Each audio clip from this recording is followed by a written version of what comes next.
This was written by the mom that put on this birthday party that I wanted to share because it meant so much and was worded so beautifully. I share this primarily because grief is a universal experience. Secondly, to continue to raise awareness and promote inclusivity. I jokingly told two friends on Friday that if I was my own therapist, I'd get really curious about why so much work for a birthday party. Then it occurred to me that this party was so much more than just a party.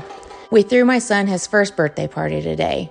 He turned 5 earlier this week, and the only reason we had never thrown him a party before was because I had bought into the idea that he really didn't need one.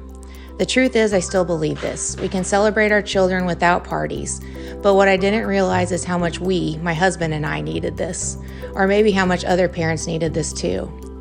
We asked our ABA clinic and developmental preschool to pass out invitations on our behalf. Today, 6 children whom parents we had never ever met showed up.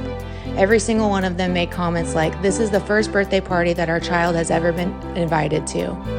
Some of the children invited are as young as 3, and because of the havoc that a pandemic creates, this comment didn't necessarily shock me.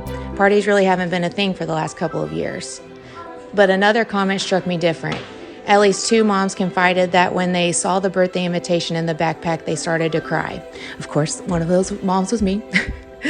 I wonder if the tears came because sometimes we don't know what we're missing until it shows up. Each of our journeys as parents raising children on the spectrum is different. I don't know what it's like for you, but man, do I feel like there are losses to be had when life is this different. And in this season of turning 5, these losses are hard to ignore. The loss of typical playdates, the loss of typical kindergarten roundups, the loss of convenience because so much of our parenting has to be intentional.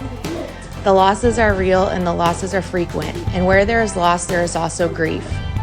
And what I realized today in the midst of celebrating our little guy is that the party was really a way for families to come together. It was a way to extend a hand to those in the trenches like us.